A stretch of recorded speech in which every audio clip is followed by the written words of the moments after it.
investigadora Raquel Chan, del Instituto de Agrobiotecnología del Litoral. En alianza con la empresa Bioceres, esta tecnología permite obtener semillas más tolerantes a la sequía para ser comercializado en Argentina. Pero como ya sabemos también, este evento primero tiene que ser aprobado en Brasil, ya que es el primer mercado histórico del trigo de Argentina. Bueno, como sabemos, la aprobación de esta tecnología se anexa a un modelo de producción que ha demostrado importantes impactos en términos productivos, ambientales y sociales, principalmente con la soja transgénica, que es la más conocida, y la utilización del herbicida glifosato, por mencionar uno. Por eso nos pareció fundamental que dentro del ámbito científico, particularmente en una de las facultades de agronomía más importantes del país, junto con los compañeros y estudiantes de la Facultad de Exactas, pensamos en hacer esta charla del día de hoy. Así que bueno, les agradezco desde ya a todos y cada uno y una de los invitados, y lo dejo a Ramón para presentar al primer orador que, bueno. Sí, bueno, presento a los tres oradores que ahora en un toque van a escuchar. Nuestro primer orador va a ser Gustavo. Gustavo es genetista y es profesor titular de la Cátedra de Genética de la Facultad de Agronomía de la UBA. Después, si no me equivoco, va a hablar Roberto Benech, que es director de la carrera de Agronomía de la UBA y también es profesor titular de la Cátedra de Cultivos Industriales. Y por último va a hablar Carolina, que pertenece al grupo de científicas universitarias autoconvocadas de Bariloche, y también es especialista en todo lo que se refiere a ecología de la polinización. La idea de la charla es que cada uno de nuestros oradores hable más o menos 15, 20 minutos, y después la idea es abrir un poco más el micrófono y que puedan hacer cada uno sus preguntas. Recuerden mantener sus micrófonos silenciados mientras hablan los oradores. Y si tienen alguna, le van surgiendo preguntas, pueden ir escribiéndolas por el chat y después al final las vamos diciendo. Pero nada, ya si quieren les paso el micrófono a nuestro primer orador, Gustavo. Bueno, subo la presentación, a ver si puedo.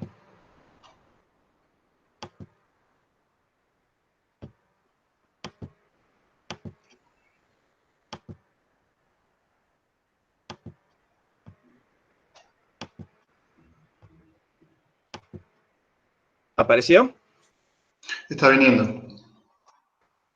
Perfecto, ahí se ve. Bueno, primero agradezco la invitación. Quizás era una tarea que tenía que haber hecho antes porque, digamos, tanto internamente en la cátedra como con gente externa, estamos discutiendo bastante el tema del trigo transgénico.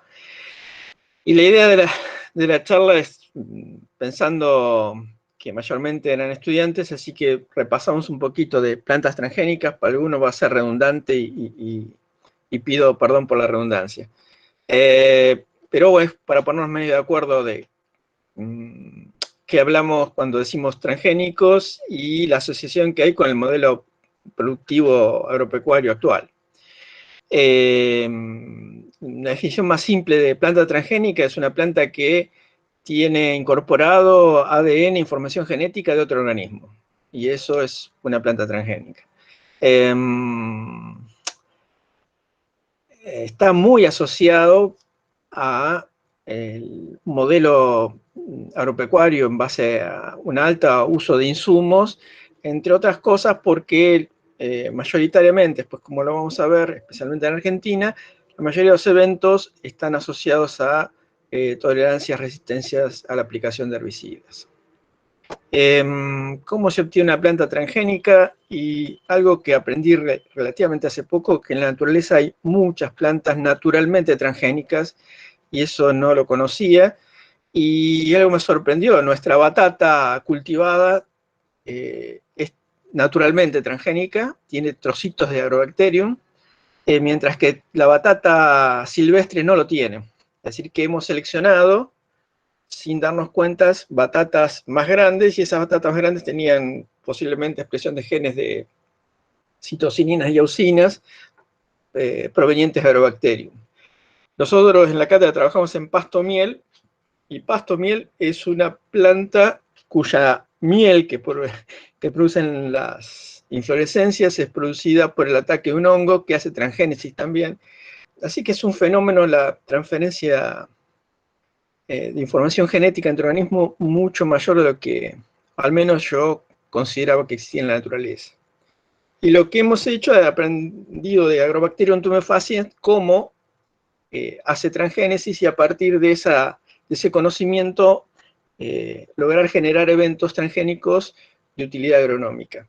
Esto es una simplificación, una célula de Agrobacterium, una célula vegetal y Agrobacterium. Dentro de Agrobacterium, además de tener el cromosoma bacteriano, hay un plásmido, que es el que tiene toda la información genética que permite hacer transgénesis. Por un lado, cuando hay una herida en una planta, se activan los genes Vir del plásmido. El plásmido tiene una zona que se llama tDNA, que es la región que entra, solamente esa región del plásmido es la que entra en el núcleo, pero va acompañado de distintos genes Vir que por un lado lo camuflan, hacen que las enzimas de restricción del citoplasma no lo dañen, y luego que entra en el núcleo, la maquinaria misma del núcleo incorpora el ADN cromosómico de la célula de la planta.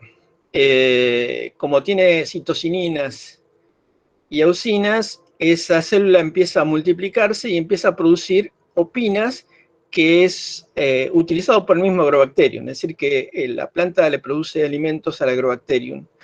Cuando se conoció esto, bueno, la decisión del hombre es, bueno, sacamos estos genes, pone Agrobacterium y ponemos genes, información genética que nos sea útil para nosotros.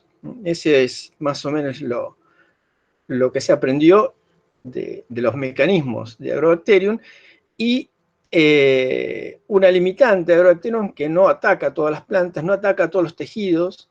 Entonces, una alternativa es la transformación biolística, que justamente es la metodología que se aplicó en el trigo, que vamos a analizar un poquito más adelante.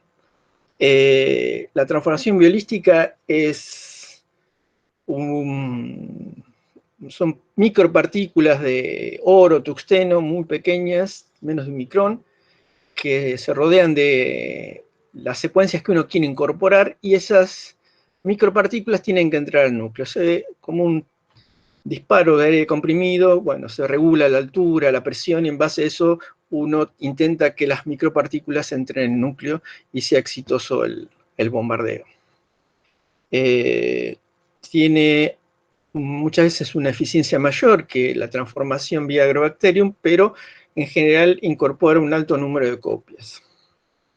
Y eso no es muy positivo muchas veces. Y un paso que se soslaya, de hecho es muy frecuente que se considere poco importante, es el cultivo de tejidos y el cultivo de células, porque de una célula se tiene que obtener una planta, porque lo que se transforma es una célula. Y esa célula tiene que originar una planta, esa célula transgénica tiene que originar una planta. Estos son fotos de pasto miel que transformamos de suspensiones celulares o de callos embriogénicos, y una foto de un bombardeo con un gen reportero que nos dice que cada puntito es una célula transformada. Pero luego lo que queremos hacer es que esta célula transformada sea la que regenere una plántula y no cualquier otra célula. Entonces se le da una capacidad a esa célula para competir con el resto, y que solamente ellas generen la plántula. Eso se llama incorporar un marcador de selección. Un ejemplo podría ser resistencia a antibióticos. Entonces pone antibiótico en el medio, solamente las células transformadas van a tener la resistencia a antibiótico y van a sobrevivir. También puede ser, como es en el caso del trigo, un gen de resistencia a un herbicida. Se pone herbicida en el medio de cultivo, todas las células que no son transgénicas se van a morir y solamente van a regenerar las células que incorporaron ese transgen. En este caso la construcción es el gen BAR. Es bastante parecida a la construcción que se usó en trigo. Y bueno, el ejemplo que vamos a ver es el trigo HB4 y un evento que cuya construcción inicial o los estudios iniciales fueron realizados por Raquel Chan, una investigadora de CONICET y de la Universidad Nacional del Litoral. Sobre los aspectos más fisiológicos, Roberto va a profundizar, pero sencillamente lo que ella incorporó es un factor de transcripción. ¿Qué es un factor de transcripción? Y es una proteína que generalmente se asocia a la ARN polimerasa, que es la que copia el ADN hacia ARN mensajeros y luego termina en proteínas, es decir, regula la expresión de los genes. Y como es un factor de transcripción que se une a distintos genes, puede regular más de un gen que tenga que ver en este caso asociado a tolerancia a sequía, que otra vez va a ser Roberto quien nos va a contar un poco. ¿Cómo se hizo la transformación de...? Una cosa, si hay algo que le digo no está claro, no tengo problemas que me interrumpan o que pregunten por chat. Yo el chat no lo veo, pero no tengo problema en cortar y explicar lo que no explico claramente. Bueno, ¿qué se hizo en este caso del evento 412-7? Lo que se hizo fue co-bombardear con dos plásmidos. Un plásmido tenía el gen BAR de resistencia a glufosinato y otro el gen HB4, el factor de transcripción, que venía de girasol, que también con más detalle lo va a hablar Roberto, pero es el que tiene realmente valor agronómico. El gen BAR se usó más que nada como marcador de selección.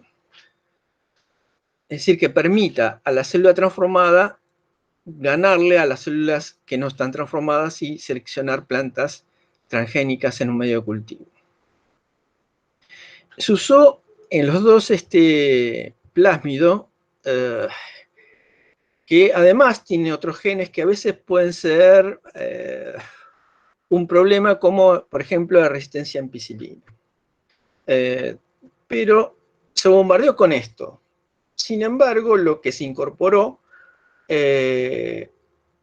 no se incorporaron otras partes del plásmido, sino se incorporaron o al menos el evento que se está desregulando se incorporó están señalado una copia del inserto HB4 del factor de transcripción, 3 copias del gen de resistencia a glufosinato, y en otro inserto también había otras copias, pero todas las otras copias no son funcionales.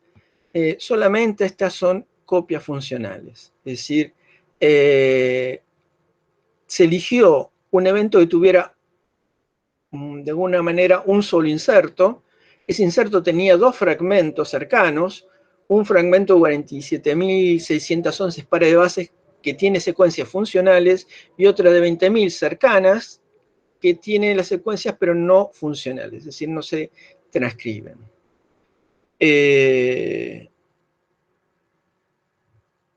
Digamos, esto implica que los dos plásmidos, las dos construcciones quedaron ligadas, es decir, se insertaron en el mismo lugar. Esto se determinó a través de secuenciación, porque si no es muy difícil determinar qué es lo que ocurre. ¿Cómo se desregula o cómo se autoriza la comercialización de un evento transgénico?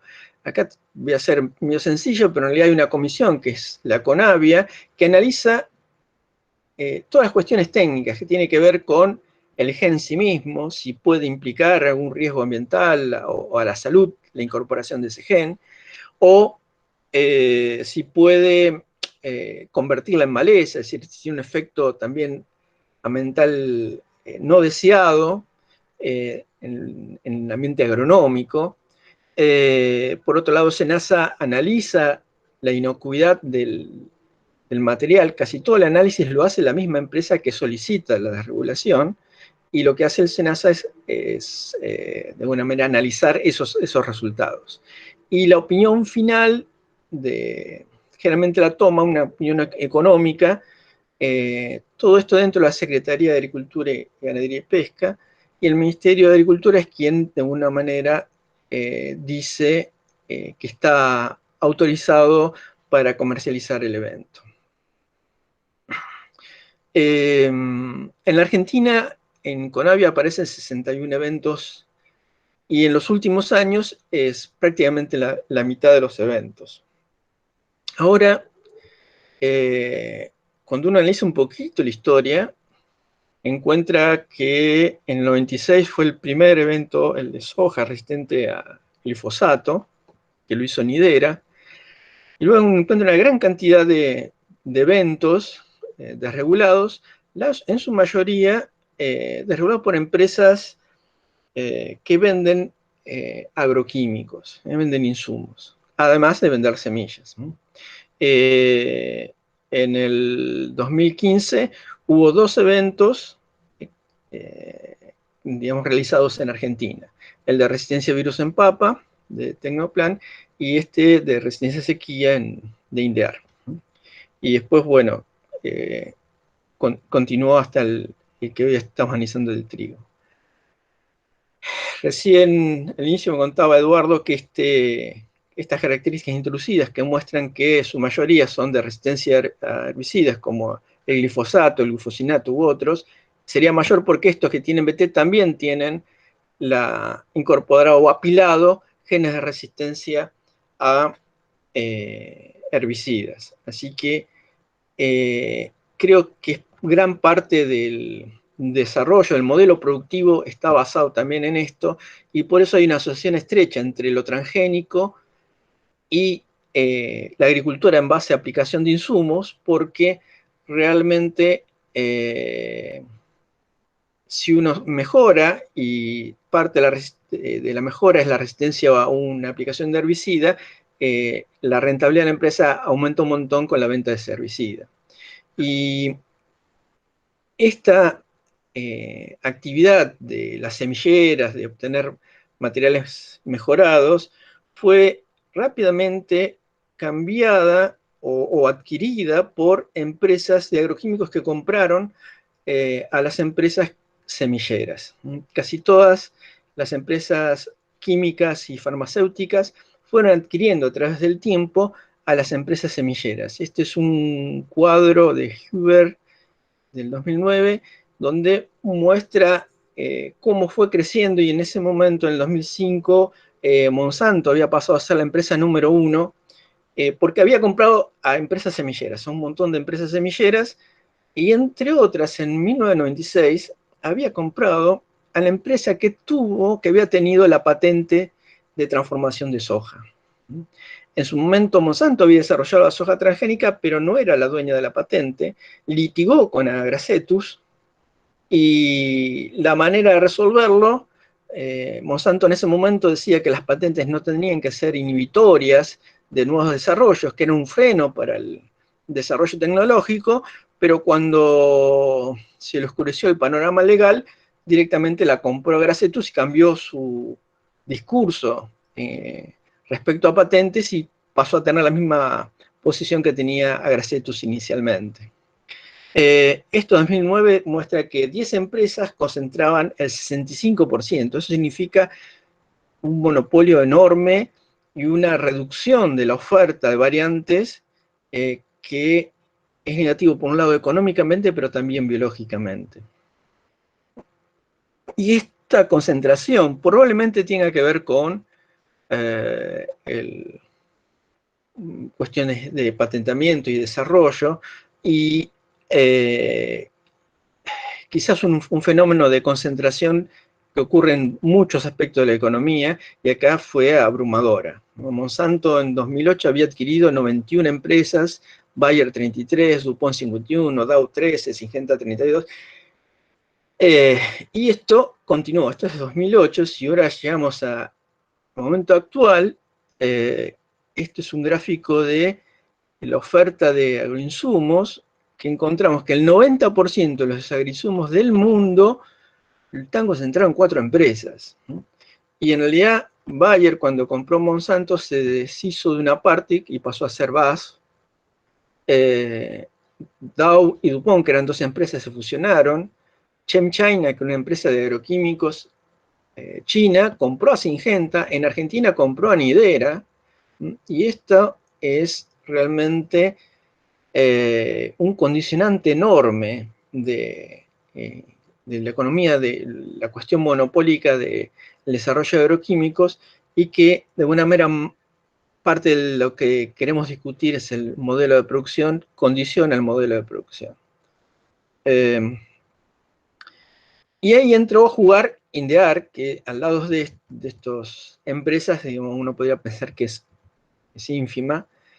Quizás uno tenga que pensar que igual el desarrollo de INDEAR y Bioceres se basa en un desarrollo principalmente de CONICET y la Universidad Nacional del Litoral, que INDEAR y Bioceres se apropia de eso, pero a su vez, como para desregular la soja tolerante a sequía o el trigo tolerante a sequía, tiene que lograr la aprobación de China y de Brasil respectivamente.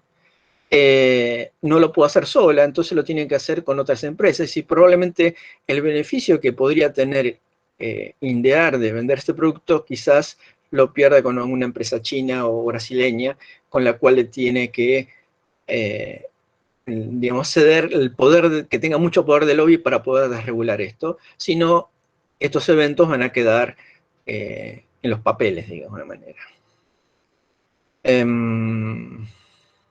Tanto la soja como el trigo están aprobados, entre comillas, en Argentina, pero bajo la condición de que Brasil apruebe su importación y China haga lo mismo.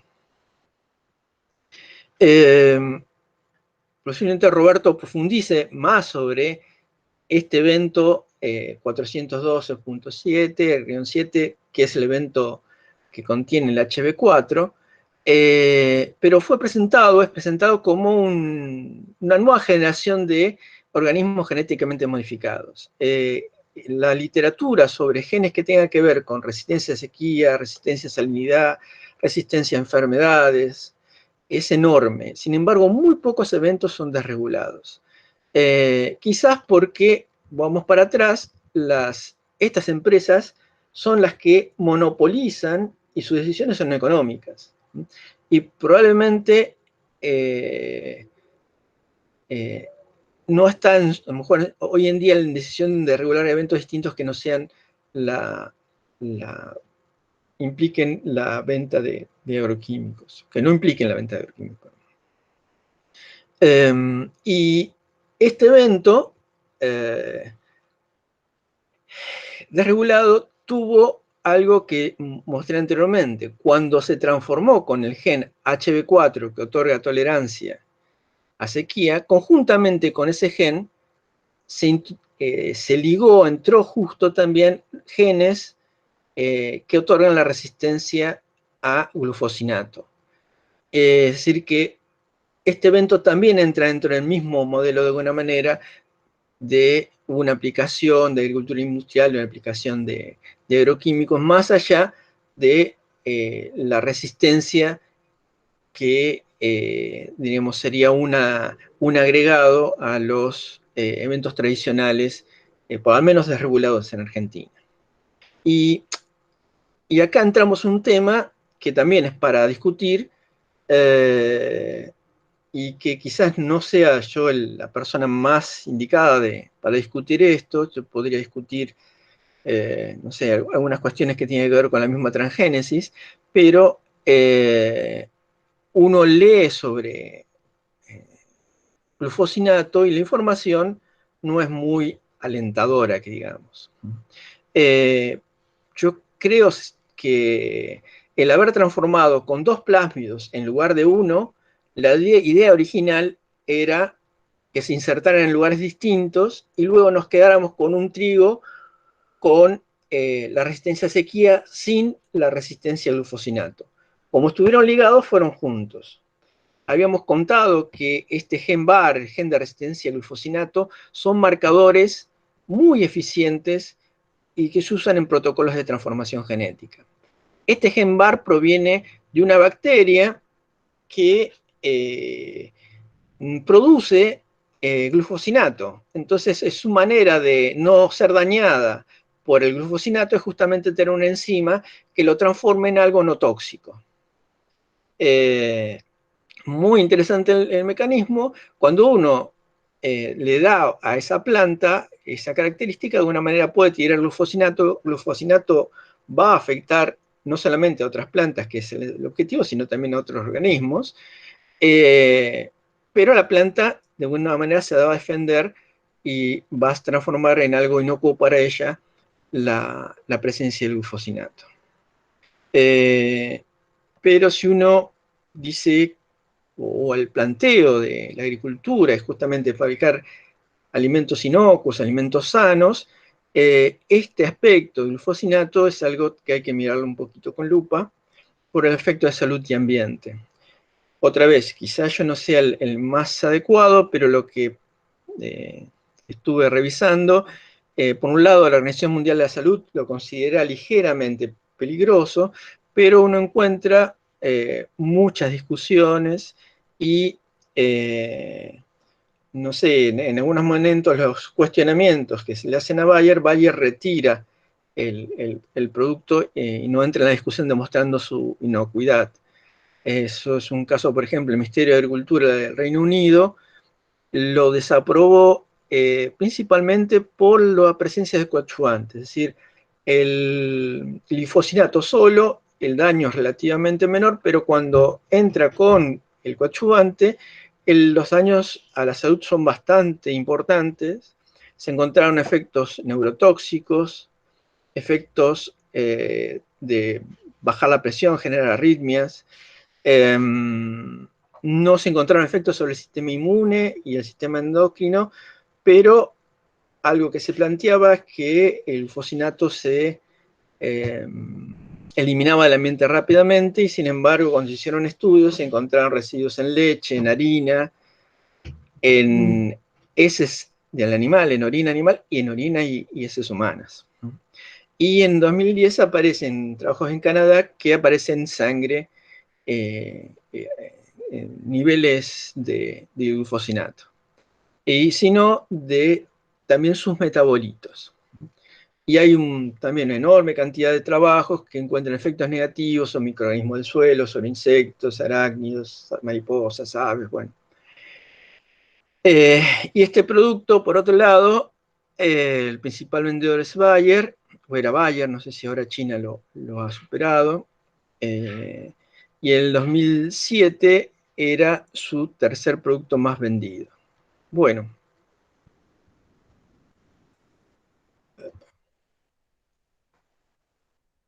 Bueno, acá está. Bueno, esta no Muchas gracias, Gustavo.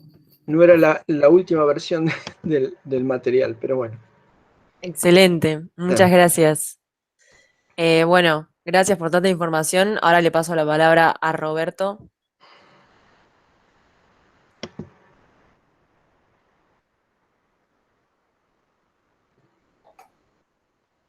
Roberto, estás muteado. Ni el saludo salió. ¿Qué tal? Buenas tardes. Ahí está. Gracias por la invitación. A pedido yo no preparé una presentación propiamente dicha, pero sí tengo 6 o 7 diapositivas que me van a servir para apoyar algunas de las cosas que quería decir. Recién mientras Gustavo estaba hablando, que lo seguía con mucho interés, venía siguiendo algunas de las preguntas en el chat, y Laura Dayan, a quien no conozco, en un momento concluyó en que la cuestión de los transgénicos, o la cuestión de la aprobación, en este caso, del trigo transgénico, era fundamentalmente una cuestión comercial. Y me pareció que estaba dando en el clavo, ¿no? Por eso yo quería empezar la presentación hablando un poquito de lo que es la historia comercial de los cultivos transgénicos, de dónde provienen las resistencias, cuáles son los verdaderos problemas, rápidamente, resumidamente.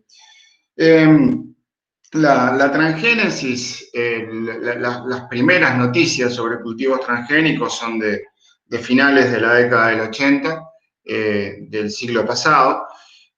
Como bien contó Gustavo, Monsanto, una compañía norteamericana, fue la primera en desarrollar un cultivo transgénico, el caso de la soja resistente a glifosato, y eso de alguna manera generó algún tipo de reacción, sobre todo en Europa, que tiene una agricultura muy fuerte y tiene un montón de compañías ligadas a la agricultura, porque en ese sentido quedaron atrás comercialmente de lo que era el norte de América, con su compañía Monsanto, que habían desarrollado entonces los primeros cultivos transgénicos, soja en particular, RR.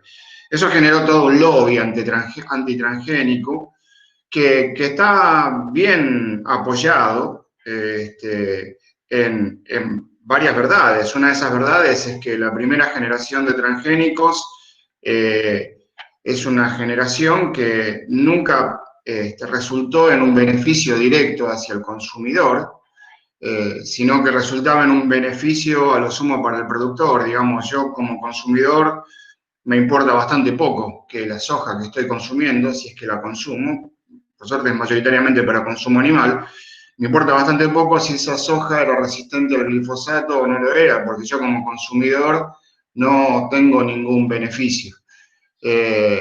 Por esa razón, ese lobby antitransgénico estuvo muy bien apoyado en eso y eso está vigente, eso sigue siendo así. Eso se esperaba revertir a partir de una segunda generación de transgénicos, a partir de la cual los beneficios al consumidor empezaran a ser más evidentes. Por ejemplo, una proteína que por transgénesis se había incluido en algún cultivo, cuyo consumo traería algún beneficio para la salud, etcétera, etcétera. Ahora les voy a dar un ejemplo de eso concreto para que vean cómo, hasta dónde todo esto se ha manejado desde un punto de vista comercial. Porque como bien dijo Gustavo, la transgénesis es solamente poner un trozo de ADN, un gen de otra especie, en una especie que no tenía ese gen para que esa especie empiece a hacer aquello que uno quería. Por ejemplo, que sea resistente al glifosato. Pero más allá de eso, uno no encuentra en sí mismo, en un transgénico, un perjuicio en sí mismo. Ahora, cuando uno mira algunos sistemas que se han desarrollado a partir de la transgénesis, algunos de esos problemas se ponen en evidencia. Bueno, entonces, como les decía, esto era una guerra comercial entre Europa y Estados Unidos, y a Europa le han seguido países del sudeste asiático, particularmente Japón y otros países del sudeste asiático, en generar este lobby antitransgénico. En Argentina, esto también tuvo su correlato a partir de la introducción, como contó Gus en 1996, de la soja RR, que en realidad el mayor problema que tiene es que, como bien lo definió Gustavo, generó un modelo de producción que sí tiene una serie de inconvenientes, como por ejemplo el uso exclusivo y hasta excesivo de agroquímicos, el glifosato en particular, que hoy en día se tira a razón de 200 millones de litros por año. Eso ha generado una serie, además de los problemas ambientales y de la salud que podría generar ese uso abusivo del glifosato, después ha generado una serie de problemas agronómicos laterales, como por ejemplo la aparición de malezas tolerantes y resistentes a ese herbicida. Esa es la parte mala, pero la otra cara de la misma moneda de los transgénicos, pensando por ejemplo no en los resistentes al glifosato, sino pensando en los BT, la introducción de la proteína BT a partir de un transgénico disminuyó enormemente la cantidad de insecticidas que se usan, y eso desde el punto de vista ambiental es un gran beneficio, también como les voy a mostrar dentro de un rato. Esa es más o menos la posición y el origen de la resistencia que desde un punto de vista comercial genera la transgénesis. Les quería contar un ejemplo de lo que podría haber sido una segunda generación de transgénicos, que es el caso del arroz dorado, el golden rice, que fue un arroz que se liberó a principios de la década del 2000. Ese arroz sí realmente significaba un beneficio para los consumidores. ¿Qué tenía el golden rice? Tenía un gen que lo que le permitía a ese arroz era sintetizar vitamina A, que es justamente en lo que es deficitaria la dieta de las poblaciones del sudeste asiático, que consumen fundamentalmente arroz. Como el arroz naturalmente no tiene demasiada vitamina A, esos pueblos tienen una dieta deficitaria. El arroz transgénico Golden Rice se hizo justamente para paliar esa deficiencia dietaria. A primera vista, y a segunda y a tercera también, era un gol de media cancha. La verdad que era un caso de segunda generación de transgénicos donde el beneficio para el consumidor era evidente, a diferencia de lo que pasaba con esa primera generación. Pasó el tiempo y yo, personalmente, no volví a escuchar demasiado del Golden Rice, hasta que averigué qué había pasado, y me enteré que no lo quisieron. Y cuando me enteré de por qué no lo quisieron, entendí mucho más el problema. No lo quisieron porque el Golden Rice, el grano tiene un color amarillo, y los pueblos que consumen arroz no están acostumbrados a ese color amarillo en el grano, y por eso no lo quisieron, simplemente por eso. Y la verdad que es un buen ejemplo de hasta dónde se mueven por razones comerciales, incluso extracomerciales, muchas de estas cuestiones que estamos discutiendo, hasta dónde un mercado puede llegar a rechazar un producto de esto. No todo siempre apuntalado por ese lobby antitransgénico que se generó hace tantos años y por otro tipo de razones. Entonces sí, ahora, en este contexto, ¿qué es lo que se puede esperar comercialmente del trigo HB4? Ahora sí voy a presentar algunas diapositivas, los dejo de ver. No sé si lo encuentran acá. Díganme si aparecí, ¿no? Sí, perfecto. Bueno, esta diapositiva que me la pasó Gustavo hoy a la mañana muestra cuáles son nuestros mercados en relación al trigo. De todo lo que exportamos, un 45% aproximadamente va a Brasil, y de ahí lo que decía Gustavo acerca de la necesidad de que este evento sea aprobado por Brasil. Y el segundo mercado más importante desde el punto de vista de quienes nos compran el trigo es el sudeste asiático, con el 23%, que como les decía, está muy influenciado por Japón, y que Japón a su vez está muy influenciado por Europa. Después son mercados más chicos, pero entre Brasil y el sudeste asiático, y se explica cerca del 70% de a dónde van nuestras exportaciones. Y ahí es donde aparece lo que decía Gustavo. ¿Cómo nos va con Brasil, por ejemplo, nuestro principal comprador? Y Brasil ya expresó un fuerte rechazo de los molinos al uso del trigo transgénico argentino. Todo fundamentado en las cosas que les venía contando desde antes.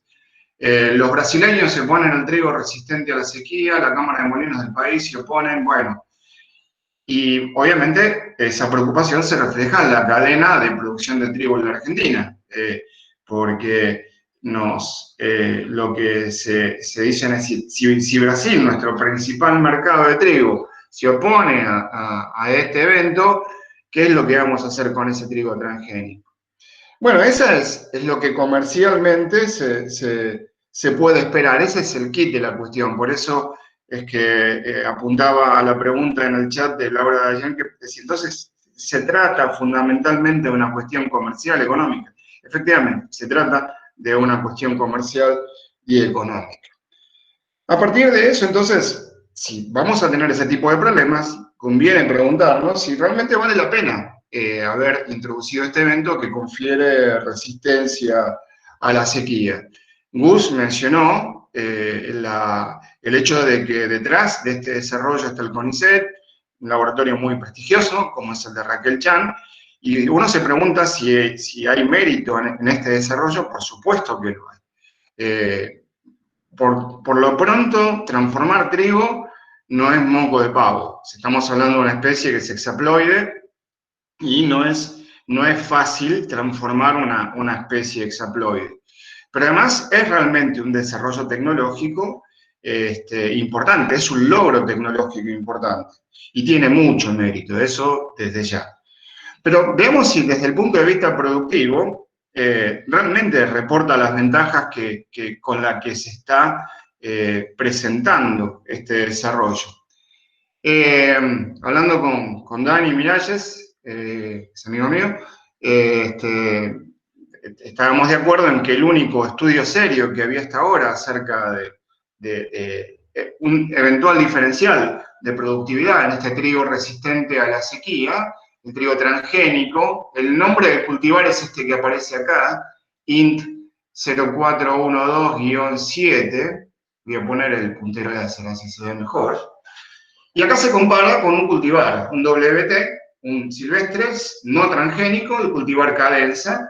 Estas son pruebas a campos, y lo que se ve son los resultados en términos de rendimiento.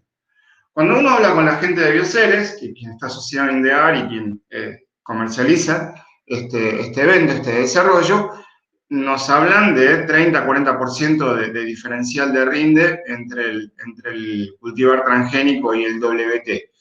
Bueno, en este ensayo se ve que esa diferencia, si bien existe, la barra negra es el trigo transgénico y este primer gráfico es rendimiento, no es tan grande. Ese diferencial es de 5 o 6% aproximadamente. Se ve también que ese cultivar transgénico es mejor en términos de eficiencia del uso del agua, que si uno descompone el rendimiento en grano, en los distintos componentes de rendimiento, si uno ve que evidentemente el cultivar transgénico produce un poco más de granos por metro cuadrado, un poco más de espigas por metro cuadrado, y prácticamente hay una diferencia, pero al revés, en el caso del el peso de los granos. O sea, en conclusión, este es un trabajo de Fernanda González y colaboradores, entre quienes está Raquel Chan, y está publicado en el Journal of Experimental Botany, que es una revista de mucho prestigio. O sea que realmente son datos en los que uno puede confiar. En conclusión, el diferencial a favor del trigo transgénico existe, pero es mucho más modesto de lo que nos pueden llegar a decir que tiene. Pero por otro lado, bueno, incluso uno lo ve en las fotos. Este es el trigo transgénico, en la misma situación de déficit hídrico comparado con el WT, y claramente uno ve las plantas más verdes, mucho más macolladas que en el caso del WT. Ese beneficio es bastante evidente y comprobable desde un punto de vista científico. Lo mismo se ve acá. Acá está el número de espiguillas por espiga, eso no es diferente entre los dos trigos. El número de macollos tampoco es diferente. El número de macollos por planta, macollos fértiles, sí es diferente y a favor del trigo transgénico. El número de flores fértiles por espiga es un poco superior en el trigo transgénico que en el WT. El número de macollos, en los macollos, el número de espiguillas, de espiguillas fértiles, de flores fértiles es menor, y esa diferencia después se traslada a la cantidad de flores fértiles por planta a favor del trigo transgénico. Se supone, estos experimentos no se hicieron en condiciones controladas, simplemente se sembraron en fechas de siembra escalonadas para que las fechas más tardías de siembra los trigos esos terminen explorando condiciones de mayor demanda atmosférica y más probabilidad de estrés hídrico. Pero la cuestión es que uno se pregunta, ¿qué es exactamente resistencia a la sequía? Y la resistencia a la sequía es un carácter muy complejo, que pueden ser muchas cosas. Puede ser un escape, por ejemplo, el hecho de tener un ciclo, el cultivar que estamos sembrando, que realmente termina antes de que empieza una sequía estival en un clima, por ejemplo, mediterráneo, ¿no? Esos climas en los que llueve durante el invierno y en el verano no llueve nada. Esa resistencia puede ser por escape. El ciclo termina mucho antes de que empiece la sequía de verano. Después tenemos la tolerancia propiamente dicha, y los mecanismos de tolerancia a sequía pueden ser varios. Uno es la reducción de la pérdida de agua, por ejemplo, cerrando los estomas rápidamente. La contrapartida de eso es que un cierre estomático, al mismo tiempo de no permitir la salida de vapor de agua, tampoco permite la entrada de dióxido de carbono. Por lo tanto, la planta no puede fijar carbono. Parecería ser que, de todos los mecanismos que voy a seguir enumerando, el mecanismo que está detrás de la tolerancia a la sequía en este trigo transgénico HB4 es el mecanismo que les permite tener los estomas abiertos por mayor cantidad de tiempo ante situaciones de déficit hídrico. O sea que le permite seguir fijando carbono por mayor cantidad de tiempo en comparación con el WT, que cierra sus estomas como reacción al déficit hídrico antes, y por lo tanto, como les decía, no solamente interfiere con la salida de vapor de agua, sino que también interfiere con la entrada de dióxido de carbono. Otro mecanismo de tolerancia a sequía es mantenimiento de la absorción de agua, por ejemplo, a partir de raíces profundas. Yo siempre recuerdo un caso, y Daniel lo debe recordar porque yo creo que estaba conmigo cuando estábamos haciendo esas recorridas. En el año 95 hubo una sequía tremenda, pero fue tremenda. Recorríamos varios lotes de trigo, estábamos en el plan trigo, Daniel, ¿te acordás? Y uno recorría los lotes y daban pena, o sea, estaban muy poco mapollados debido a la falta de agua, hacía mucho que no llovía, hasta que en un lote nos encontramos con un trigo que estaba muy bien.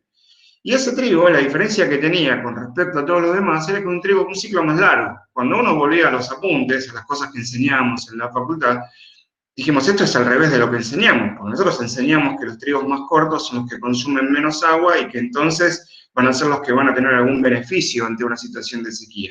Eso era exactamente al revés. ¿Y cuál era la razón por la cual ese ciclo largo se veía tan bien? Pues sus raíces, en ese momento, en el momento en el que había faltante de agua, habían profundizado mucho más y eran capaces de sacar agua de mucho más abajo de lo que sucedía con los otros trigos que eran de ciclo más corto y que por lo tanto no tenían un sistema radicular muy profundo. Ese mecanismo de raíces profundas es bien distinto al que les describía antes en relación al cierre estomático. Bueno, después hay otros mecanismos de resistencia a la sequía, mantenimiento de turgencia, tolerancia a la deshidratación, plasticidad fenológica. Entonces, eso nos muestra que resistencia a la sequía pueden ser muchas cosas distintas, y no solamente eso, que el efecto de un estrés hídrico puede ser muy distinto dependiendo del momento fenológico en el que lo agarre al cultivo.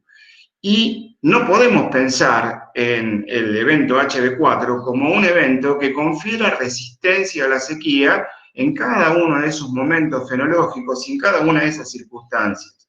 Por ejemplo, un trigo que recién se está implantando y que sufre una sequía severa y no se recupera porque la plántula recién emergida es muy susceptible a la falta de agua. Lo más probable es que perdamos el stand o buena parte del stand.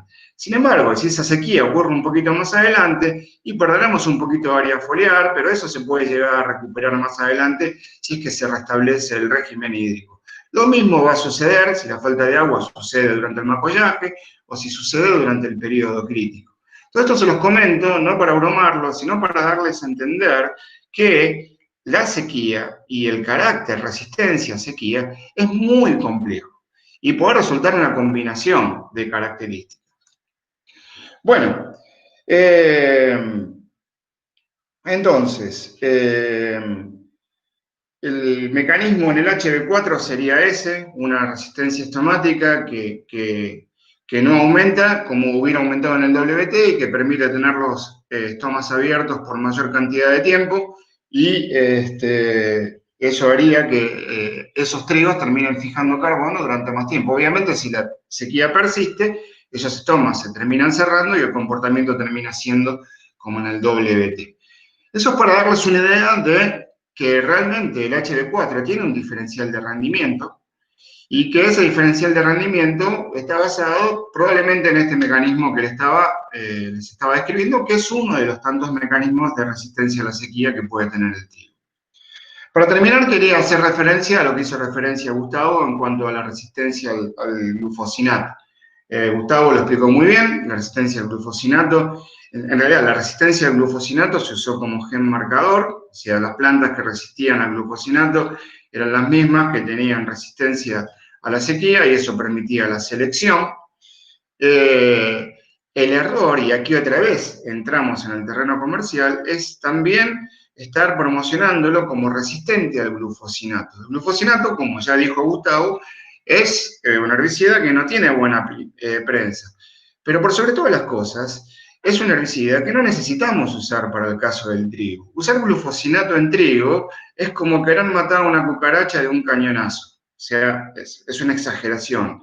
El control de malezas en trigo es muy sencillo, sobre todo porque la presión de malezas en trigo es menor, mucho menor comparada a la presión de malezas que podemos tener en cultivos de verano. Eso sucede no solamente en el trigo, sino en todos los cultivos de invierno. Pero, como les decía, por sobre todas las cosas, las herramientas que existen hoy en día para controlar malezas en trigo son más que suficientes y muy eficientes. sea, querer vender como una cualidad más la resistencia al glufosinato es un error ulterior, porque eso, en lugar de apuntalar las posibilidades comerciales de este trigo, a mí me parece que las tira para atrás. Y para hablar un poco de eso, de lo ambiental y lo que tiene que ver, yo traje a colación estas figuras. Esto es un trabajo de Diego Ferraro, que es profesor de la cátedra de cereales, que nos muestra un índice P, que es, a grandes rasgos, un índice que indica la toxicidad de un sistema agrícola. Este es el sistema soja en pergamino y nos muestra cómo ha ido variando la toxicidad del sistema a lo largo de los años y en relación a la introducción de distintos eventos. Cuanto más cerca de 1 es el índice P, más tóxico es el sistema. El sistema es todos los fungicidas, herbicidas e insecticidas que se usaban en ese cultivo. Esa toxicidad era altísima a fines de la década del 80 y cayó mucho durante la década del 90 al principio, e incluso a partir de la introducción de la soja RR, esa toxicidad cayó aún más. A partir de esa introducción, lo que empezó a suceder es que se intensificó el sistema, se volvieron a usar más plaguicidas, eso aumentó la toxicidad del sistema. La línea punteada indica la siembra directa, un evento que está directamente relacionado a la introducción de la soja RR, y aquí vemos la introducción de la tecnología BT en algún momento durante la década del 2000, y vemos cómo la toxicidad del sistema empieza a bajar a partir de la introducción de esa tecnología. Si nos concentramos únicamente en los herbicidas, entre los cuales está el glifosato, el glufosinato y otros de los que estábamos hablando, la toxicidad de los herbicidas nada más, medidas como toxicidad sobre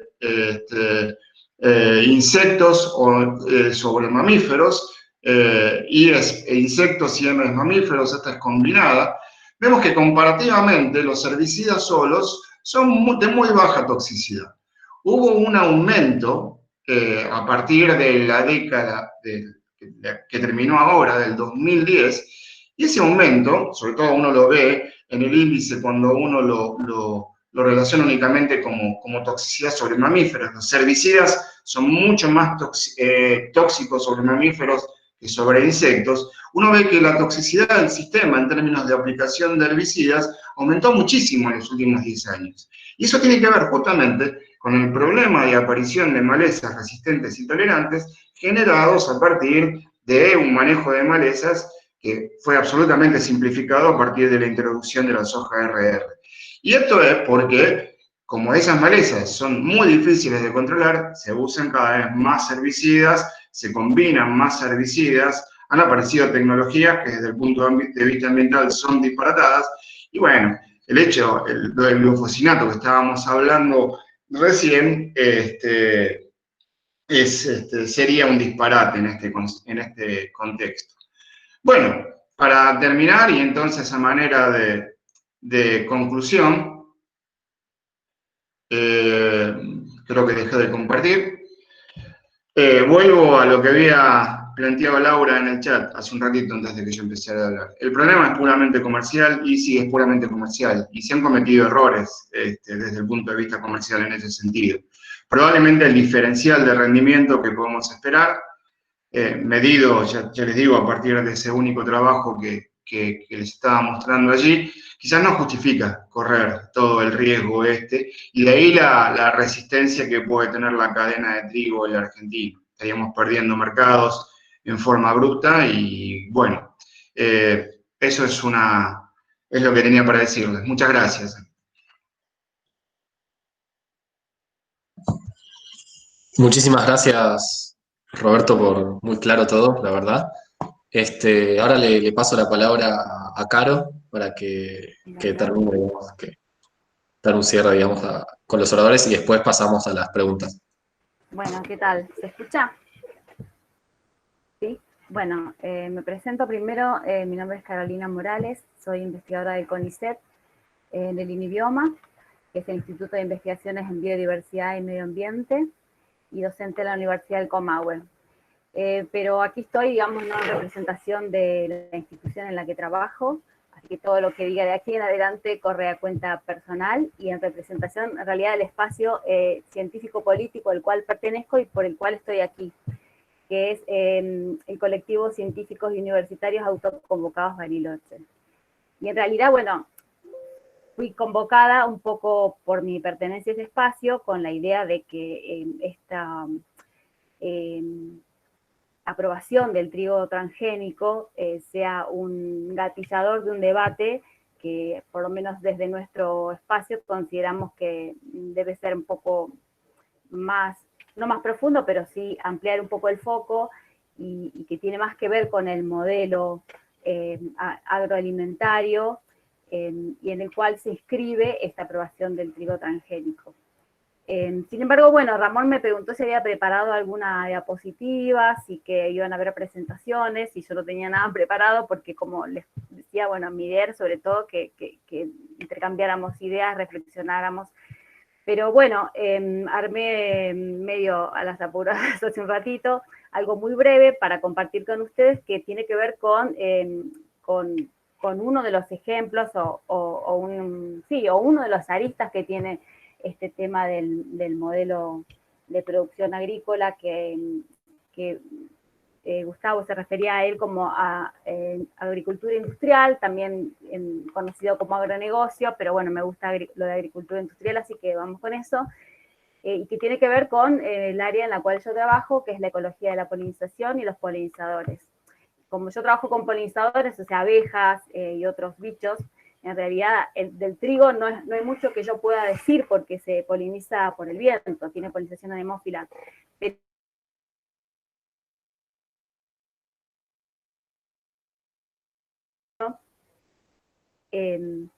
escucha? ¿Hola? Sí, ahí se escucha. Porque de pronto se me cortó. Tiene que ver con el impacto precisamente en polinizadores y que nos hacen ver un poco la complejidad desde el punto de vista ecológico de todo esto. Así que voy a compartir pantalla, a ver si puedo. Sí. A ver si lo logro. Aquí, ahí va. Bueno. ¿Se ve ahí? Ahí vemos, perfecto. Bueno, voy a contarlo bastante breve y tiene que ver con el impacto de la expansión del monocultivo de soja en la apicultura, ¿no? Esto es el resultado de un trabajo que acaba de ser publicado justamente la semana pasada, así que me viene como anillo al dedo, y es parte de la tesis doctoral de una becaria mía, digamos, bajo mi dirección del CONICET y estudiante en la Universidad de Comahue, que es Grecia de Grot, así que bueno, le agradezco a ella alguna de las diapositivas y bueno, parte de lo que vamos a presentar es de nuestro grupo, pero como les decía, todas las opiniones no son necesariamente compartidas con el grupo de investigación que llevó adelante esto que voy a mostrar. Decíamos que este modelo tiene como varios ejes que los planteó el primer orador, relacionados con las superficies, con las grandes superficies cultivadas, con las grandes cargas de insumos agrícolas, principalmente herbicidas, pero también fertilizantes y pesticidas, concentración de la tierra, maquinaria pesada, incluso maquinaria cada vez más sofisticada, tanto para las tareas de siembra como cosecha, como en el caso de los herbicidas para las fumigaciones, incluso el uso de avionetas, etc. Y todo esto lleva a un aumento de la escala de producción. Y decimos intensificación agrícola porque en realidad, digamos, el modelo agrícola en Argentina no es que empezó con la soja transgénica, ni con los transgénicos, ni hace 25 años, pero sí vamos a ver, digamos, que hay algunas características de los eventos transgénicos, en particular de la introducción Caro, de ¿me escuchás? resistencia. Sí. Perdona que te interrumpa. Fíjate si estás rozando con la mano o algo el micrófono porque se escucha ahí rozamiento. Ahí va. Era el auricular. Bárbaro. Sí. Lo que decía es que en realidad la introducción de los paquetes tecnológicos asociados a la semilla transgénica, lo que a mi juicio vienen a hacer es intensificar un modelo agrícola. No es que traen algo de nuevo, pero sí lo intensifican, sobre todo a través de lo que decíamos del uso de herbicidas, y de semillas genéticamente modificadas con resistencia a esos herbicidas. Entonces, muchos de los impactos y sobre todo de los efectos a los cuales la población por ahí se opone, tienen más que ver con los herbicidas y con los impactos de los herbicidas que con los transgénicos per se, ¿no? Entonces, bueno, todo esto lleva a un aumento en la escala de producción y que da lugar, en definitiva, a una homogeneización del paisaje agrícola, a una simplificación, en el cual paisajes diversos, con diversidad de cultivos y de otras prácticas agropecuarias, como la ganadería, como, bueno, la horticultura, etcétera, se ven reemplazadas por paisajes totalmente uniformes, con un solo cultivo, como se ve en la foto. Entonces, estos paquetes tecnológicos como decía, semilla transgénica, herbicidas, maquinaria pesada, labranza cero, etcétera, vienen de alguna forma a profundizar ese modelo. Y también lleva una expansión de la frontera agrícola hacia lugares donde antes no se cultivaban este tipo de cultivos o que había otras prácticas como la ganadería e incluso hábitats naturales como se muestra aquí en esta imagen. Entonces, en el caso particular de la miel, más que la miel, digamos, la apicultura, hay una coincidencia, digamos, en el espacio bastante importante de lo que es la mayor concentración de producción apícola y de actividad apícola en la Argentina, coincide con la región pampeana y la región central. Entonces, es la zona donde más ha avanzado en el caso particular de la soja a partir de la introducción de la soja transgénica. Entonces, ya desde hace 10 o 15 años, los apicultores argentinos empezaron a manifestar preocupación en relación a los impactos que podía tener la soja, los herbicidas, los transgénicos sobre la actividad apícola y a denunciar, bueno, pérdidas de colmenas, pérdidas en los rendimientos, etc. Entonces, tomando un poco esta hipótesis que había sido esbozada por el sector apícola, lo que hicimos fue investigar o relacionar la expansión del cultivo de soja con los rendimientos de la miel en Argentina usando datos oficiales de FAO y estadísticas oficiales de Argentina y de la Sociedad Argentina de Apicultores, ¿no?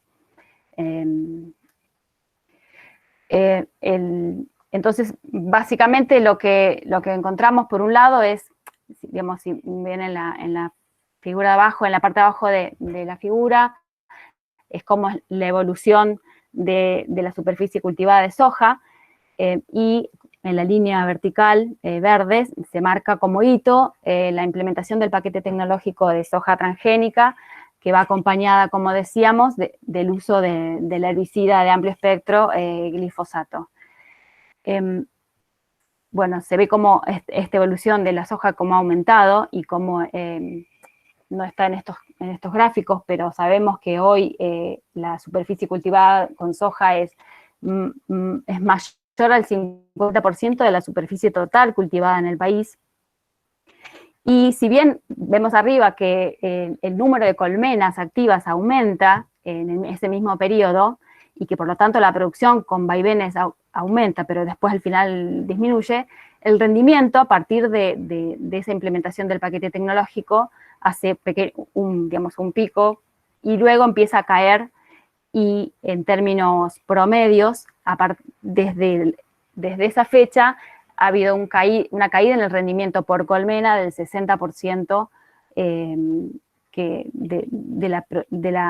del rendimiento, es decir, la cantidad de kilos que cosecha un apicultor por colmena.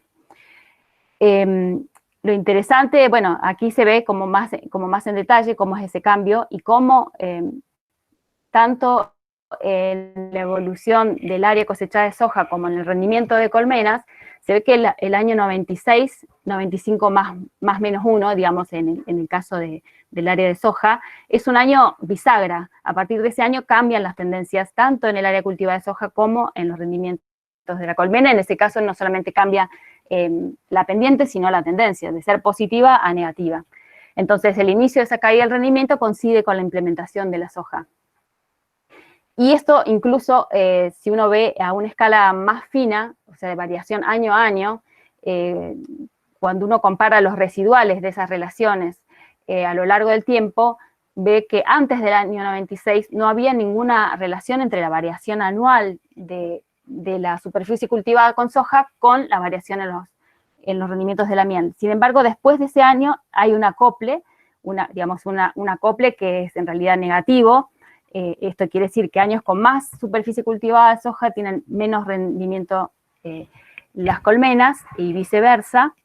Entonces, lo que esto muestra es que, si bien podemos hablar que hay un modelo general que va más allá de los transgénicos lo que vienen a profundizar a través de mecanismos que, si bien este estudio no los pone a prueba, tienen que ver con un montón de aspectos que les voy a mostrar acá, que nosotros pensamos que pueden estar involucrados. Hablábamos de este modelo que se basa en grandes superficies, en semillas transgénicas, herbicidas y monocultivo. Y bueno, a través de todos estos mecanismos que están acá planteados con estas flechas, tenemos por un lado que las grandes superficies implican una pérdida de hábitat natural y seminatural a través del avance sobre bosques y sobre otros tipos de ecosistemas naturales.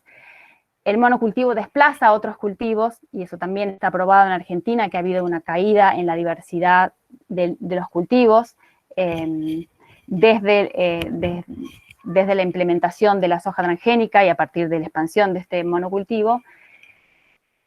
Y la semilla transgénica habilita el uso y el abuso de herbicidas de amplio espectro, que no solamente van a eliminar las malezas que son el target, digamos, o blanco de esos herbicidas, sino también todo otro tipo de flora nativa y de flora silvestre, incluso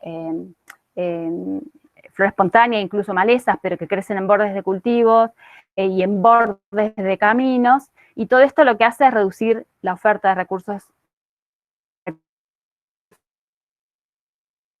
en este caso. Un monocultivo uno podría decir, bueno, pero tengo una plantación de soja o de girasol transgénico y que es una cornucopia, digamos, de recursos quizá, pero es una oferta de recursos que es limitada en el tiempo y en los nutrientes que ofrecen.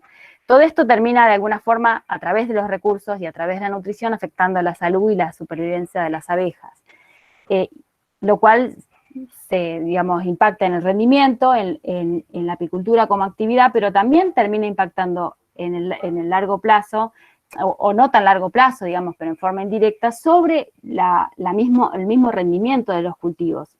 Y sobre eso voy a hablar ahora en un segundo.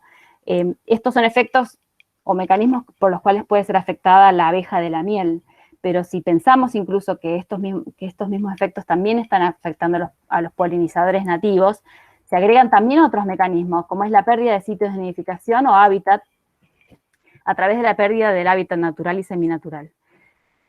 Bueno, entonces, a través de efectos de nutrición, a través de efectos relacionados con estos cócteles o mezclas de agroquímicos en los paisajes agrícolas, que además están homogeneizados y simplificados, todo eso, bueno, claramente no es un paisaje amigable para los polinizadores, pero tampoco es un paisaje amigable para los trabajadores del campo ni para los seres humanos, ¿no? Decíamos, bueno, que esto afecta a la abeja de la miel, pero también a otras abejas de las cuales sabemos mucho menos y que son más sensibles incluso que la abeja de la miel, que por lo menos tiene una casa, que es la que, digamos, la colmena que el apicultor por lo menos puede trasladar de un lugar a otro o cerrar la piquera en el momento de la fumigación. El resto de los polinizadores no tienen esa ventaja y realmente son eliminados del paisaje de los agroecosistemas. Y esto cómo afecta no solamente a la apicultura y a la producción de miel, sino también a la misma agricultura, la afecta a través, digamos, de la polinización. Si bien hay cultivos que no dependen de polinizadores, como son, bueno, los cereales, hay muchísimos cultivos que sí dependen para la producción, para la calidad, para la cantidad digamos, a los rendimientos. El 85% de todos los cultivos producidos en el mundo dependen en distinta medida de polinizadores. Y si bien acá, por ejemplo, tenemos aquí en los gráficos de la izquierda los que no dependen en diversidad, en el gráfico, en la barra blanca con negro, y en masa o en volumen en la columna gris. Y si bien vemos que los cultivos que dependen de polinizadores son menos en cuanto al volumen, son mucho más diversos. Y aunque sean menos en volumen, tienen un rol fundamental en nuestra alimentación, en nuestra nutrición. Son en general todos estos alimentos reguladores que están aquí en el medio, pero también muchos de los forrajes que son la base, digamos, de algunos de estos alimentos que están acá. Por ejemplo, todas las forrajeras, las leguminosas, tienen polinización animal. Y además porque no solamente hacen que la alimentación sea mejor en términos nutricionales, sino también en términos de calidad de vida y del disfrute del alimento, ¿no? Y estas fotos un poco muestran campañas o publicidades que se hacen para mostrar cómo sería nuestra alimentación y nuestra dieta en ausencia de estos polinizadores. Y lo que es interesante es que a nivel global, en los últimos años ha habido un aumento de la dependencia de polinizadores por parte de la agricultura, porque cada vez se cultivan cultivos más dependientes de polinizadores, incluido la soja, porque hay un debate que todavía no está zanjado en cuanto a la dependencia de polinizadores de la soja, pero en términos, muchas de sus variedades sí dependen. Y como vemos aquí, comparando estos dos mapas, vemos que en el caso de Argentina, el déficit o el porcentaje de pérdidas agrícolas que se podría esperar en ausencia de polinizadores ha aumentado. O sea que nuestra agricultura es cada vez más dependiente de polinizadores y, sin embargo, estos polinizadores están siendo cada vez más atacados o más amenazados por esa misma agricultura que depende de ellos, ¿no? Acá se muestra, bueno, también los niveles de dependencia comparados en el tiempo y de diversidad de cultivos. Y vemos también de vuelta aquí abajo, en el caso de Argentina, ha habido una pérdida de diversidad de cultivos al mismo tiempo que aumenta esa dependencia de polinizadores. Y esto lo que lleva en última instancia es a uno poder de alguna forma estimar o predecir cuál es el riesgo o la vulnerabilidad de esa agricultura en función de ese desfasaje entre la dependencia de polinizadores y la pérdida de diversidad agrícola. Y bueno, en el caso de Argentina, como se ve ahí claramente, estamos bastante para atrás en ese sentido. Esto era, bueno, como una idea de cómo esta relación entre el modelo agrícola, los polinizadores, la diversidad y los impactos que tiene en el medio ambiente. Lo que a mí me resulta interesante en el fondo es que cuando uno ve literatura agronómica, netamente agronómica, y en journals o en publicaciones agronómicas, cuando se estudian las pérdidas de los cultivos, se piensa en factores abióticos como el agua, la radiación, la temperatura, los nutrientes y bióticos, y una lista de factores bióticos, y no se consideran los polinizadores como realmente un elemento central en la producción agrícola. Y volviendo entonces, a ver cómo hago para volver a esto volviendo. ¿Hola? Sí, bueno, sí. Volviendo entonces al modelo, este es un ejemplo, digamos, basado en lo que nosotros estudiamos en nuestro instituto, de los impactos que tiene a nivel ambiental, digamos. Estudios hay de todo tipo de aspectos en la flora, en la fauna, en los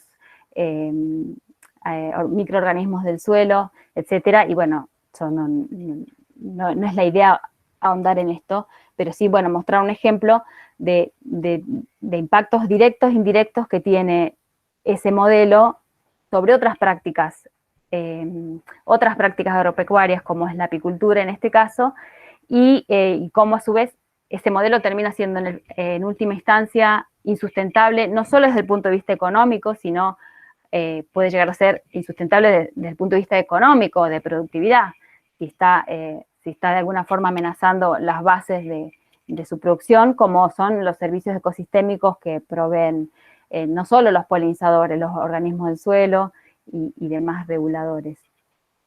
Pero, bueno, volviendo a estas ideas iniciales, un poco la excusa de esto era debatir este modelo y pensar algunas líneas que tienen que ver con las aristas que involucran, que van desde cuestiones de diversidad agrícola, como decíamos, y su impacto en el acceso a los alimentos, en el precio de los alimentos, en la soberanía alimentaria, pero también aspectos que tienen que ver con la soberanía científico-tecnológica, y este caso concreto del trigo como un desarrollo tecnológico que pensamos que es, como bien decía recién el orador anterior, bueno, hacer esta transgénesis en trigo no es moco de pavo,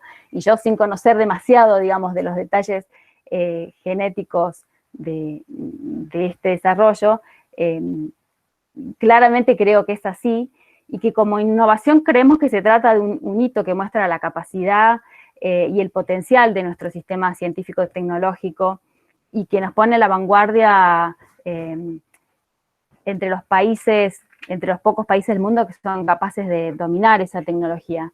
Y en ese sentido nos parece que es auspicioso que el Estado intervenga a través de su complejo científico-tecnológico y en alianza con el sector privado, y es un buen ejemplo de a dónde pueden llevar esta sinergia entre el sector público y privado. Y también nos parece porque desde un punto de vista más geopolítico, digamos, los países centrales van a estar industrializados, pujan por mantener sus posiciones de poder económico a través del manejo de la tecnología, y los países periféricos, como es el caso de la Argentina, tienen asignados un rol en la División Internacional del Trabajo de proveedores de materia prima y compradores de tecnología. Entonces, esa posición subordinada de alguna forma se ve desafiada en la medida que un país periférico se propone un desarrollo tecnológico de esta magnitud y se propone intervenir y participar con su entramado científico productivo en ese mercado global. Entonces, desde ese punto de vista también nos parece que es una buena noticia este desarrollo tecnológico. Me refiero en particular al trigo transgénico y a todos los desarrollos tecnológicos en los cuales el Estado participa a través de sus instituciones públicas, con participación también del sector privado. Ahora, hay, digamos, quizá un paradigma en el cual, o un paradigma que es en el cual nos basamos para pensar que esto es positivo, que es pensar que este desarrollo científico-tecnológico de alguna forma le permite al país ganar márgenes de soberanía científica y que eso se va a traducir en mayor independencia económica, en mayor justicia social y mayor bienestar para la población. El problema o la paradoja que tiene quizá el tema de los transgénicos es que cuando está puesto al servicio de profundizar una matriz productiva que, como decíamos, es agroexportadora y es primarizante, es cuando llegamos al nudo del conflicto, ¿no? Entonces, me parece que ahí es donde el desafío es, entonces, cómo y con qué fines ponemos esta soberanía científico-tecnológica al servicio, digamos, de un proyecto político y social que se traduzca en esa soberanía científica en soberanía política, en independencia económica y en mayor bienestar. Eso creo que me parece que es quizá el mayor dilema que para mí me presenta este caso en particular, el trigo transgénico, por todo lo que planteé de los ambientales, y bueno, ni hablar cuando empecemos a hablar de los impactos a nivel de soberanía alimentaria. Pero me parece que por ahí es una punta para empezar a charlar.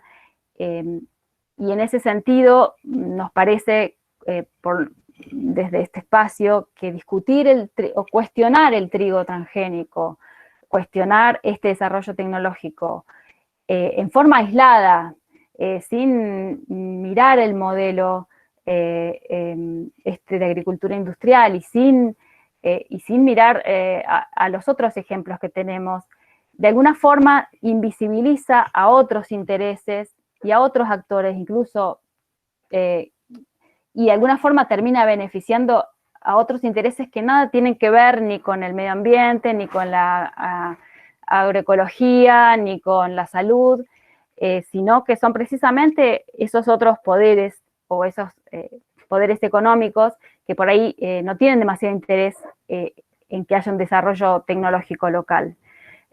Por eso nos parece que hay que poner esta discusión en un contexto más amplio para no terminar siendo funcionales a otros intereses que no son los que por lo menos nosotros queremos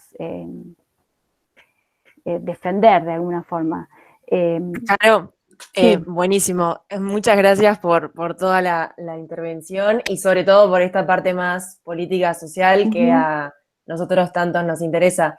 Te quería cortar solamente porque algunos de los oradores se tienen que ir a las 6, 6 y 10 y nosotros nos podemos quedar un rato, todos los que ustedes quieran, pero capaz si había preguntas más para Roberto, para Gustavo, empezar a darles lugar, porque ellos se tienen que ir, pero me encanta todo lo que estabas diciendo.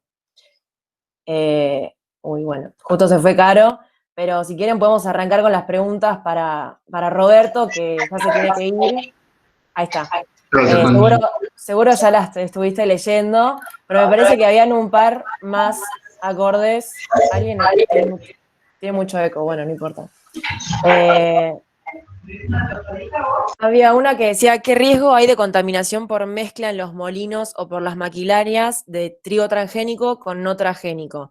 ¿Traería más complicaciones comerciales si no se puede segregar? Y después había otra que decía, ¿qué pasa con el trigo rechazado en mercados externos? ¿En Argentina está camino a la industrialización del trigo HB4? Si quieren, dejo. Empiezo por la primera, pero sí, eso es totalmente cierto. O sea, la posibilidad de que se contamine es un problema y eso se detecta, además. O sea, aquellos mercados que excluyen la posibilidad de comprar trigo transgénico van exterminando las partidas que compran y pueden detectar la presencia de contaminantes transgénicos. Y eso en sí mismo es una razón de rechazo. Y la segunda, no me acuerdo cómo era, si me repetís. Sí, decían, ¿qué pasa con el trigo rechazado en mercados externos? ¿En Argentina está en camino la industrialización del trigo HB4? Esta la preguntaba Axel. En la medida en que se autorice, supongo que y que se vea la performance comercial, si la cosa va bien, puede ser que la cosa se extienda. Pero bueno, está la traba esa de la que estábamos hablando. No parecería ser muy fácil que Brasil, que es nuestro principal comprador, de lo que hay, ¿no? De luz verde para eso. Y detrás de Brasil vienen todos los demás, me parece a mí. Pero es muy importante la pregunta esa de la segregación. Eso sí es un riesgo. Y lo marcó incluso Gustavo cuando estaba hablando, cuando hablaba de la Conavia. O sea, la Conavia, entre otras cosas, evalúa ese tipo de riesgos biológicos. Y ese es uno de esos riesgos biológicos, ¿no? La segregación de los trigos. Eso se identifica muy fácil ahí. Hay los países compradores de commodities, y tienen políticas de rechazo a los genéticamente modificados, lo van a detectar en la contaminación. Gus, por ahí quiere decir algo al respecto. la Conavio.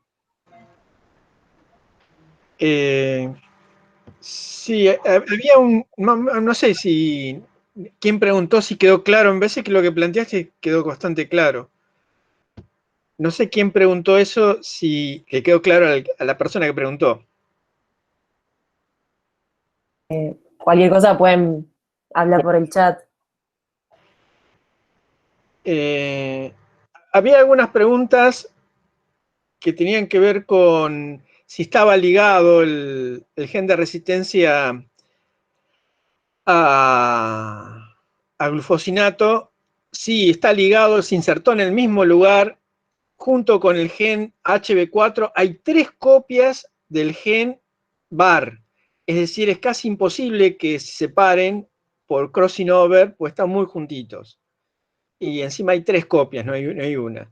Así que van juntas, habría que hacer un nuevo evento SYN o habría que silenciarlo, se puede hacer edición génica, bueno, se puede hacer otras cosas, pero bueno, el evento es así porque está ligado. No sé, quizás la intención inicial no fue, se transformó con los dos, pero bueno, no es muy azaroso, es muy frecuente que se encuentren, cuando uno co-transforma, que se junten las construcciones en el mismo lugar, que se inserten en el mismo lugar. Eso es relativamente frecuente, y fue lo que pasó.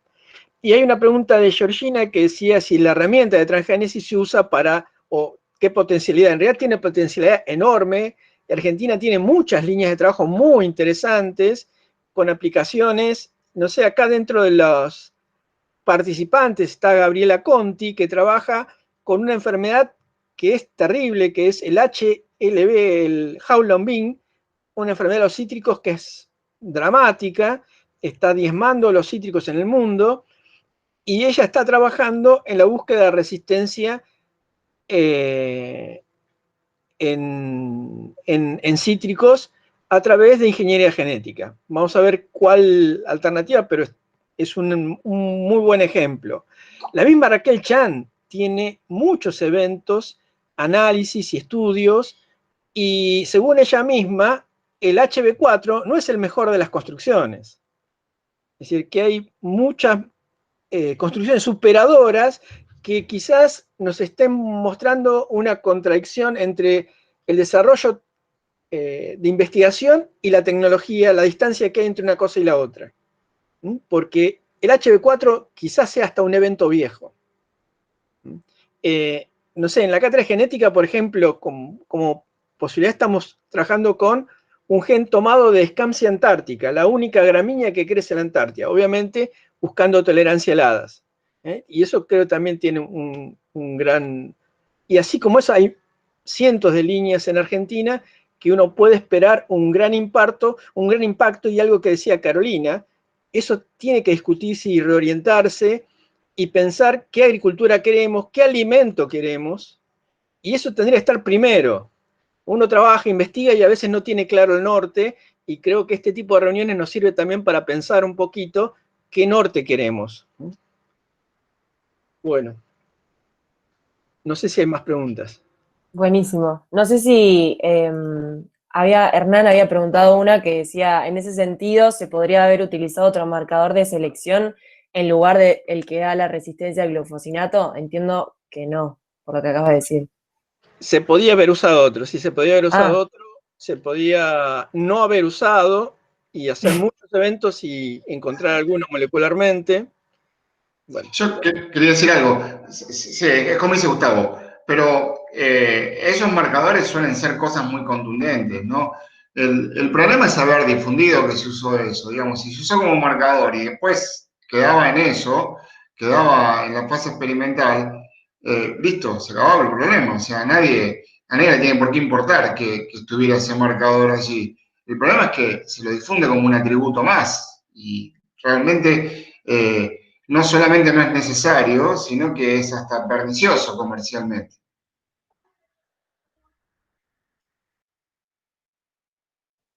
Claro, totalmente. Perdón, una pregunta sobre eso. ¿Y cómo se puede explicar que en el boletín oficial aparezca la resistencia al glufosinato como un atributo extra? Y porque es un error, Hernán. Es una metida de pata esa, ¿no? alguien estuvo mal asesorado probablemente.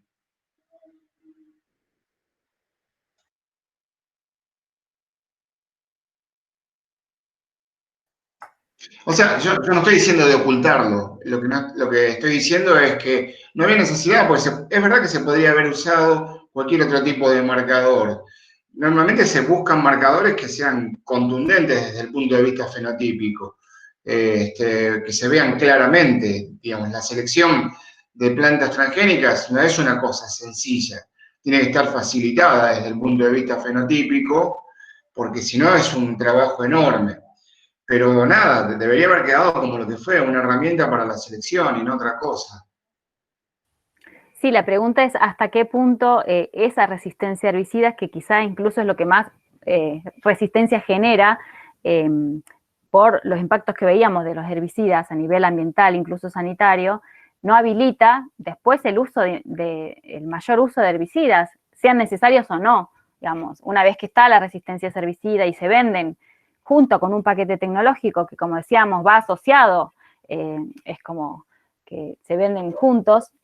¿Cómo después se controla que no se use o que no se venda? Y las compañías, digamos, ¿qué más quieren que venderlo juntos?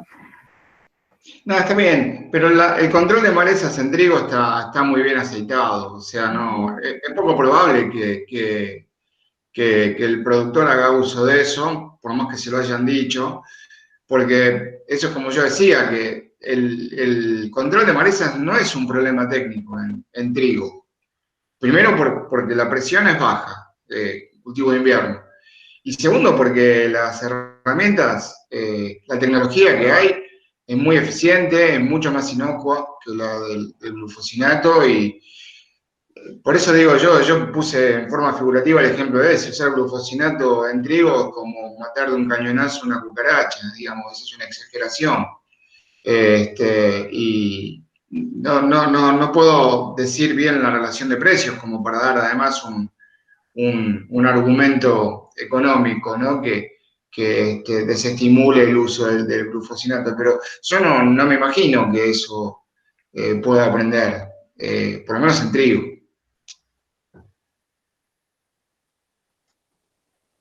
Genial. Bueno, buenísimo. Muchas gracias por todas las preguntas que hicieron y por responderlas, obviamente. Creo que quedan un par más ahí, ahora las seguimos haciendo. Por lo pronto, igual, ya les quería agradecer a los invitados y nuestra invitada por venir a compartir este rato con nosotros. Fue un lujazo. Esperamos que hayan disfrutado el intercambio. Y bueno, por otro lado, también desde nuestro lugar, como agrupación estudiantil, invitamos a todos los estudiantes y docentes que quieran seguir charlando de estos temas tan importantes para nuestro futuro y nuestras carreras, que nos pueden escribir y podemos seguir dando estas discusiones y en las temáticas agropecuarias. No sé si queda alguna otra pregunta, Ramón. Preguntas para Carolina. Sí, Ram, ¿las querés leer vos? Las fuimos recopilando. Sí. Había una pregunta para Carolina que decía, ¿esperaría que la reducción en la producción de las colmenas esté vinculada con el uso de insecticida de amplio espectro y no con los herbicidas si habían explorado sus efectos? La respuesta es que en ese trabajo no se abordan los mecanismos, porque como les contaba, digamos, están basados en series temporales oficiales de superficie cultivada, de rendimiento y no de rendimiento, sino número de colmenas y producciones totales de miel en Argentina. Hay otros trabajos, tanto de nuestro grupo como de colegas de Argentina y de otros países de Latinoamérica que están abordando esos mecanismos.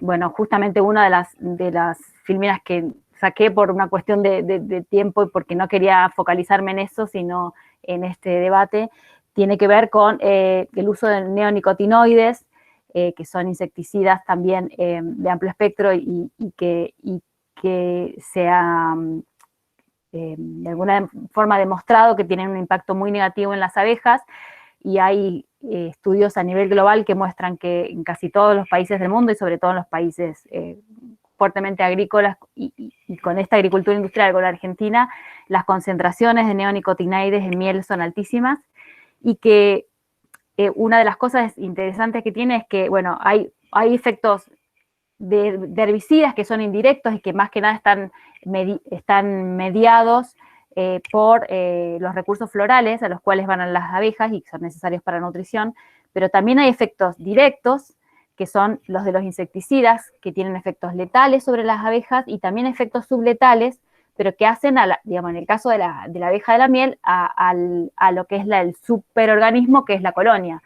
Entre esos efectos subletales son efectos de aprendizaje, de memoria, de comportamiento de vuelo, que hacen que las abejas, bueno, si no saben volver a la colonia, si no saben comunicar dónde está el alimento, o si no saben manipular una flor para obtener el alimento, claramente quizá no se mueren de ese insecticida, pero sí esos efectos subletales se van acumulando y generando pérdida de vigor de la colmena o finalmente el colapso de la colmena. Y además, porque una de las cosas que es importante y que no solamente tiene que ver con la apicultura, sino con todas las cosas los impactos ambientales que tienen, que cuando se habla de estas mezclas de agroquímicos, en realidad lo que las compañías están obligadas a evaluar son los efectos toxicológicos de sus propios productos, ¿no? Entonces, una compañía dice, bueno, acá yo tengo mi marbete que dice que este producto tiene una dosis letal 50 de tanto, o que es inocuo para las abejas, o que es inocuo para los organismos del suelo. Y otro va y dice, el mío también es inocuo, el que vende insecticida. Pero la cuestión es que en el campo, primero se hacen unas mezclas cada vez más explosivas o cada vez más fuertes para enfrentar muchos de estos problemas, y segundo porque las abejas y otros organismos se encuentran en un ambiente en donde están expuestos a todo eso junto.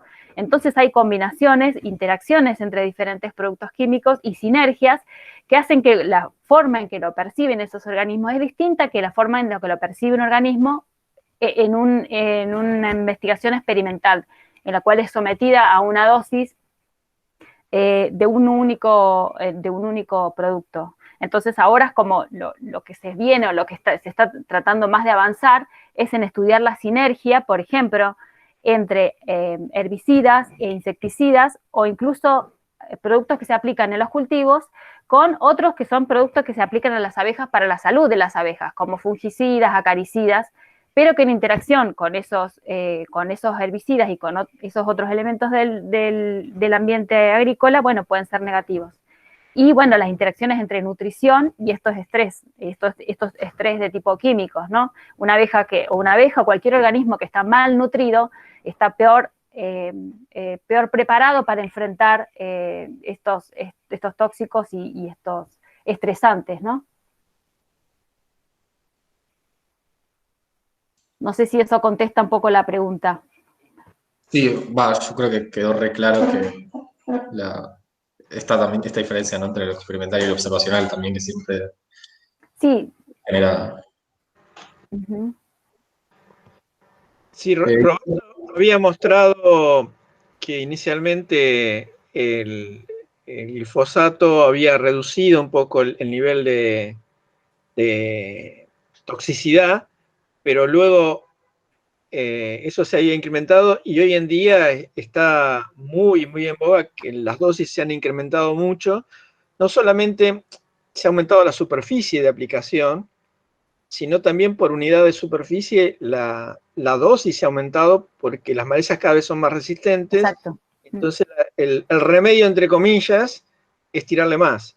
Entonces el efecto sobre el ambiente es más dramático.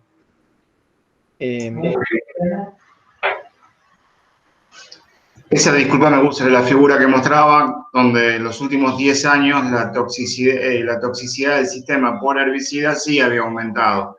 Pero tenía que ver justamente con eso, ¿no? Con los problemas de resistencia y de tolerancia a malezas, que sí, probablemente hayan sido generados a partir del modelo soja RR glifosato, ¿no? Porque, como les decía, eso llevó prácticamente a la utilización de una herramienta de control de malezas en cultivos de soja, además de la monocultura de soja, y eso trajo esos problemas que hoy se solucionan, como bien decís vos, con más herbicidas, el doble golpe y cosas parecidas, ¿no?, que han incrementado. Por eso, cuando Diego Ferraro analiza la toxicidad del sistema por herbicidas nada más y en mamíferos, perdón, no insectos, exacto, porque los insectos aparentemente son menos susceptibles, pero ahí aumenta en los últimos 10 años esa toxicidad por herbicidas, y yo creo que sí que está relacionado justamente a la aparición de esos problemas de malezas, derivados del mal manejo antes.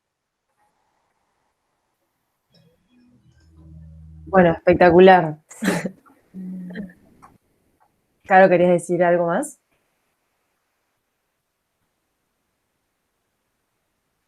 Bueno, creo que... Ahí va. ¿Hola? Hola, hola. No, sí, sí. Bueno, me parece que ya no hay más preguntas, así que si quieren podemos dar por finalizada la charla. Muchas gracias a todos y cada uno de los expositores y a Caro.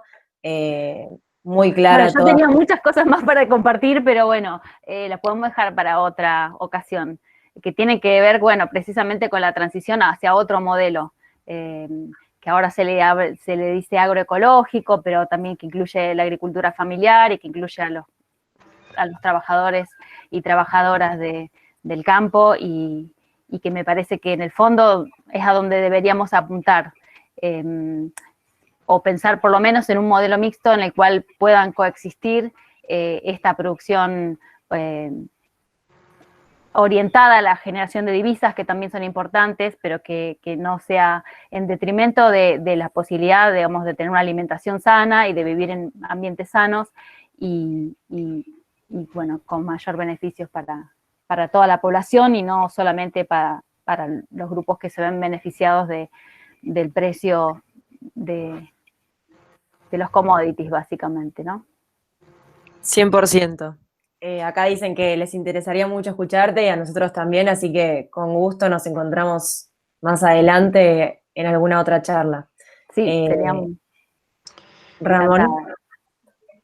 Que sí, no, posta, muchas gracias a los expositores y a quienes vinieron a la charla, muy claro, y sí, claramente que tenemos que seguir discutiendo y más adelante empezar a discutir también el modelo que queremos, ¿no? Porque muchas veces discutimos por qué no queremos el modelo que está ahora, pero nunca vemos a dónde, no tenemos un norte, y creo que esa es la gran falta muchas veces, ¿no? Y saber que esa transición no es rápida ni va a ser fácil, y que, bueno, ejemplos bastante recientes nos dan una idea de los tipos de intereses o de conflictos de intereses que surgen cuando uno piensa en estos dos modelos, y que entonces quizá uno tiene idealizado o piensa como algo romántico la agroecología, pero después en la realidad siempre toda decisión sobre el uso de los recursos y sobre el uso de la tierra son decisiones políticas e implican conflictos de intereses que tienen que estar sobre la mesa para poder realmente discutirlos y bueno, encontrar lo que sea acorde con el beneficio de las mayorías, ¿no? Entonces, para mí un poco la invitación es a seguir pensando en eso y cómo que es el desafío también que tenemos como científicos y como parte bueno, del sistema de ciencia y técnica.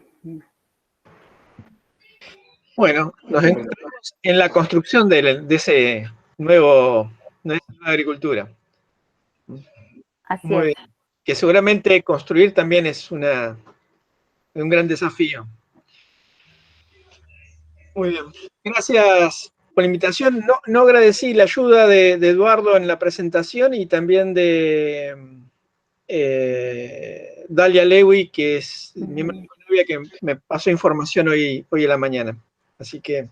Sí, bueno, yo también quiero agradecer a Grecia de Grot por alguna de las diapositivas y porque es la primera autora del trabajo que presenté, que acaba de ser publicado y que, bueno, en este momento está haciendo justamente el Congreso Latinoamericano de Apicultura y tiene mucho impacto estas temáticas en el sector apícola de toda Latinoamérica. Muy bien.